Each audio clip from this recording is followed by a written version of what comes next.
ఓకేనా?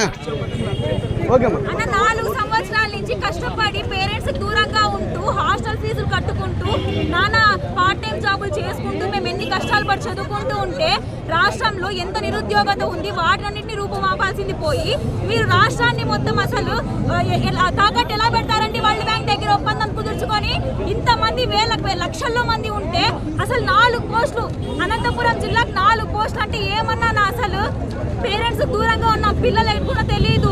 ఆ కోచింగ్లకి వేలు ఫీజు ఐసీ బ్యాచ్లని ఆ బ్యాచ్లని ఈ బ్యాచ్లని ఎంతగా మేము చదువు మాత్రమే ధ్యేయంగా అనుకొని అంతగా కష్టపడి చదివితే మీరు 4 కోట్లు వేసి ఎట్లా ఇస్తారు అసలు? ఆ జీవో ఎవరు తెమ్మన్నాడు మిమ్మల్ని? జీవో 117 రద్దు చేయాలి మీరు.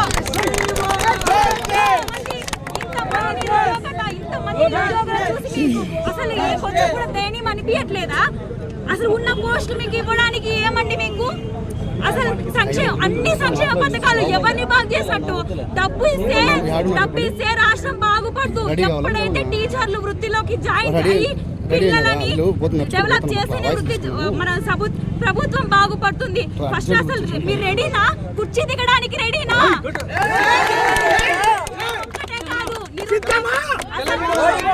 తెలంగాణలో లైవ్ లో చూసి తెలంగాణలో జరగలేదా? అసలు తెలుసు కదా. అసలు నువ్వు మా పోస్టులన్నీ ఎవరికి ఇస్తావు? అంగన్వాడీ లేకపోయా ఎస్జిటీలన్నీ అసలు రాష్ట్రంలో కరోనా చనిపోయినారు వాళ్ళ పోస్టులు అడి అసలు పాత వాళ్ళకి ఇచ్చినామంటే పాత వాళ్ళలో కనీసం ఒక కొంతమందికి మిగిలిన 20,000 ఉద్యోగాలు ఎక్కడ పోయినాయి? మాకు తక్షణమే మెగా డిఎస్సి ప్రకటించాలి.